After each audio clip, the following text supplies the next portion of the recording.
तो आज हम लोग करते हैं फ्रिक्शन के कॉज को, क्योंकि फर्स्ट वीडियो में हम लोगों ने friction, properties of friction complete कर लिया था। तो देखो कॉज कैसे समझना है, what is the cause of friction. जब देखो फ्रिक्शन आता कब है, जब मेरे पास एक सरफेस के ऊपर जब दूसरा सरफेस मूव करना स्टार्ट करे, ड्रैग होना स्टार्ट करे, स्लाइड होना स्टार्ट करे, कुछ भी बोलो आप, तो फिर क्या होता है, फ्रिक्शन आता है। लेकिन क्यों आता है, तो अब ये समझनी है कि फ्रिक्शन आता क्यों है। देखो जनरली जब आप दो सरफेस के बारे में बात कर रहे हो तो दोनों के सरफेस के बीच में क्या होता है, रीजेज एंड ग्रुप्स।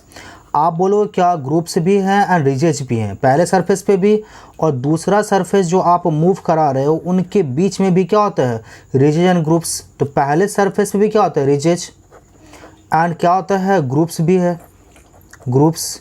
एंड जो दूसरा सरफेस है वहाँ भी रीजेज एंड ग्रुप्स है। तो जब ये एक सरफेस पे जब दूसरा सरफेस मूव करता है तो इनके रीजेज इनके ग्रुप्स के अंदर आ जाता है और इनके ग्रुप्स के अंदर इनका रीजेज आ जाता है।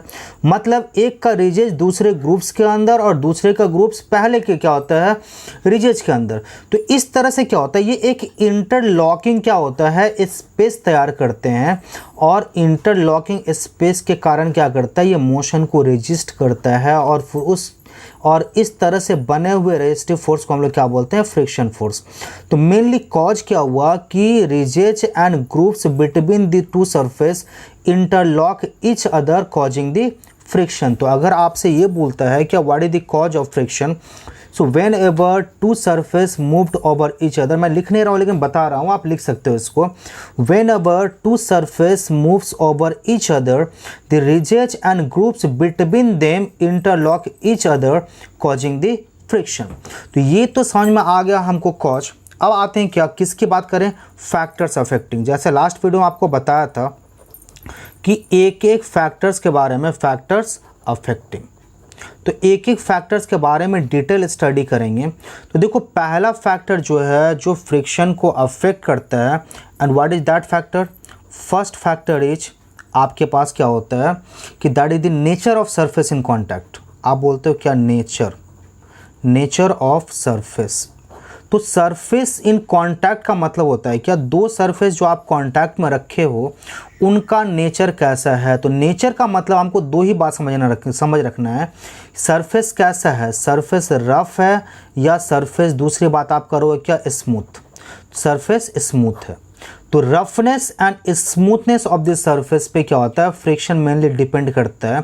क्योंकि अभी अगर हम कॉज की बात करें तो कॉज में आपने बोले हो क्या, रीजेज एंड ग्रुप्स की वजह से मेरा क्या होता है, फ्रिक्शन बनता है। मतलब अगर आपके पास सरफेस अगर इरेगुलर है, इरेगुलरिटीज का मतलब होता है क्या, रीजेज एंड ग्रुप्स आपके सरफेस पे है तो फ्रिक्शन बनेगा। अभी रीजेज एंड ग्रुप्स जितना ज़्यादा होगा फ्रिक्शन उतना ज़्यादा, और जितना कम होगी फ्रिक्शन उतना कम। मतलब अगर आप रफ सरफेस की बात करो तो वहाँ क्या होता है, इरेगुलरिटीज।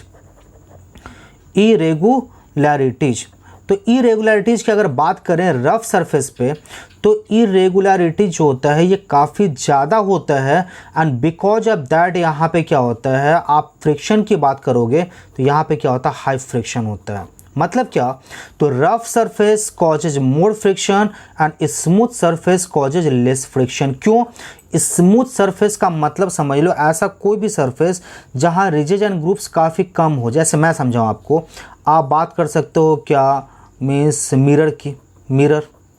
ग्लास मिरर की, वहाँ क्या होता है, ridges and groups completely filled हो गए होते हैं, करीब करीब ना के बराबर होते हैं। तो ये क्या होता है, मीन्स वहाँ पे फ्रिक्शन बहुत कम होता है। आप अगर एक ऐसे फ्लोर की बात करो, फ्लोर की जहाँ पे आप ऑयल गिरा रखे हो, तो होता है क्या है, ये जो आपके पास रिजेज ग्रुप्स के एरिया में क्या होता है, ये ऑयल फिल्ड हो जाता है। तो इससे होता है क्या कि अब आपके पास ग्रुप्स नहीं बचा, यहाँ पे ग्रुप्स में क्या हो गया, ये आपके पास ऑयल फिल्ड हो गया। तो अब क्या हो गया, ग्रुप्स नहीं बचा, मतलब क्या हो गया, सरफेस जो होगा अब ये प्लेन सरफेस की तरफ बिहेव करना स्टार्ट कर देगा। तो यहाँ क्या हो जाएगा, फ्रिक्शन कम होगा। मतलब अगर सरफेस रफ है तो फ्रिक्शन ज़्यादा। क्यों ज़्यादा, क्योंकि वहाँ इरेगुलरिटी ज़्यादा होगी तो फ्रिक्शन ज़्यादा। अगर सरफेस मेरा स्मूथ है तो वहाँ इरेगुलरिटीज मतलब जिसको आप रिजेज एंड ग्रुप्स बोलते हो ये कम होगा। तो यहाँ पे क्या हो जाएगा, मेरे पास फ्रिक्शन कम होगी। जो दूसरी बात करते हैं that is the weight of the body. आप किसकी बात कर रहे हो? Weight of the body, weight of the body. देखो वेट ऑफ द बॉडी की अगर आप बात कर रहे हो तो प्रॉपर्ली समझिएगा वेट कैसे ये इफेक्ट करता है। देखो अगर आप ये सपोज करो ये मेरे पास ग्राउंड है, ये मेरे पास ग्राउंड है या एक कुछ भी सरफेस है, इसके ऊपर हमने एक ऑब्जेक्ट को रखा हुआ है, तो ये क्या हो जाएगा इसके ऊपर? तो जब आप किसी भी ऑब्जेक्ट को ग्राउंड पे रखे हो, it experience a normal force. कैसा फोर्स? तो कि ये डाउनवर्ड फोर्स एग्जर्ट करेगा और इन रिटर्न ग्राउंड भी क्या करेगा इसके ऊपर की तरफ 90 डिग्री पे एक फोर्स एग्जर्ट करेगा। दैट इज क्या कहलाएगा? दैट इज कहलाएगा नॉर्मल मीन्स रिएक्टिंग फोर्स या नॉर्मल फोर्स आप बात करेंगे इसको, नॉर्मल रिएक्टिंग फोर्स। तो ये जो नॉर्मल फोर्स है ये किसके ऊपर काम करेगा? ऑब्जेक्ट के ऊपर काम करेगा। अब क्या होगा? ये ऑब्जेक्ट जितना हेवी होगा, ये नॉर्मल फोर्स क्या होगा? उतना ज़्यादा, और ये नॉर्मल फोर्स जितना ज़्यादा होगा फ्रिक्शन भी उतना ही ज़्यादा बढ़ेगा। मतलब इसको मूव करने के लिए आपको उतना ज़्यादा फोर्स लगाना पड़ेगा। मतलब इसको अदर वर्ड में आप समझ लीजिए कि आपका फ्रिक्शन ज़्यादा होगा। और सबसे इजी तरीके से आप क्या लिखोगे? More heavy the object more will be the friction. तो हेवियर ऑब्जेक्ट जो होगा, हेवियर ऑब्जेक्ट इसके पास कैसा होगा? हाई फ्रिक्शन होगा।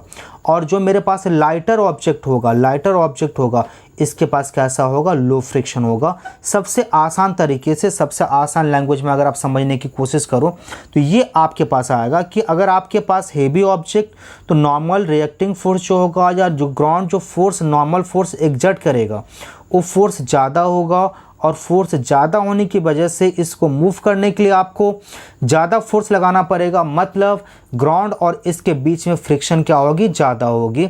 और सबसे नॉर्मल तरीके से अगर आप इस तरीके से भी लिखते हो you will get the full marks कि अगर आपका ऑब्जेक्ट हेवियर है तो इसके पास क्या होगा? फ्रिक्शन ज़्यादा होगा। अगर आपका ऑब्जेक्ट लाइटर है तो फ्रिक्शन कैसा होगा? कम होगा। और जो थर्ड बात करते हैं, जो किस बात पे ये इफेक्ट हो सकता है, that the area of surface. Area of surface.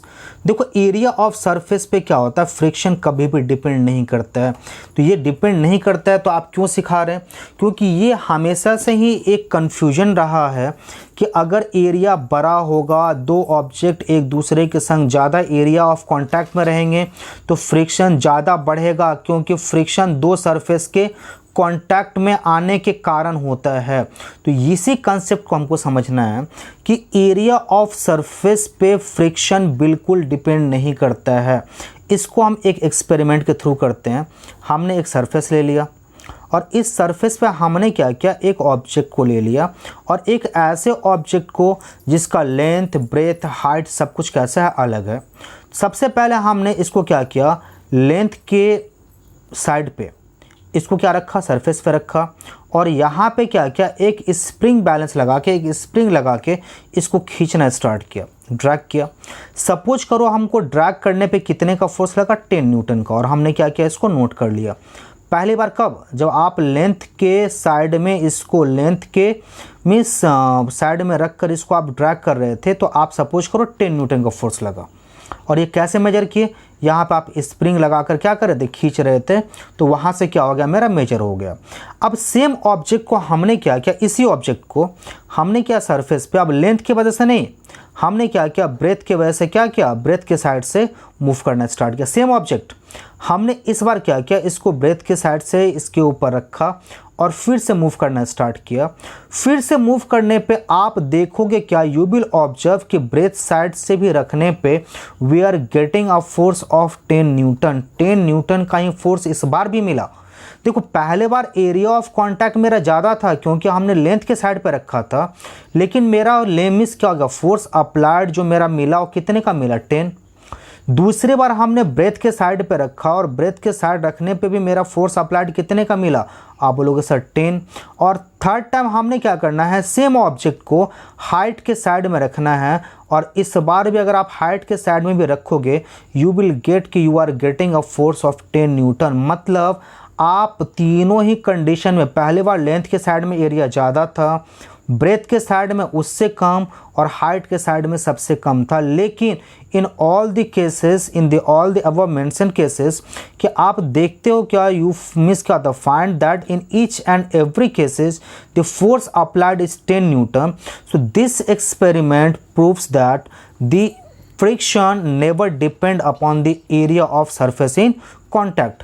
तो ये तो अपने पास फ्रिक्शन का कॉज एंड फ्रिक्शन किन किन बातों पे और किस तरह से डिपेंड करेगा. तो ये रहा अपना ये पूरा का पूरा. और नेक्स्ट वीडियो में हम लोग कैसे फ्रिक्शन इंक्रीज करेंगे, डिक्रीज करेंगे, क्या क्या इफेक्ट और कॉन्सिक्वेंसेज है, इसके बारे में डिस्कस करेंगे.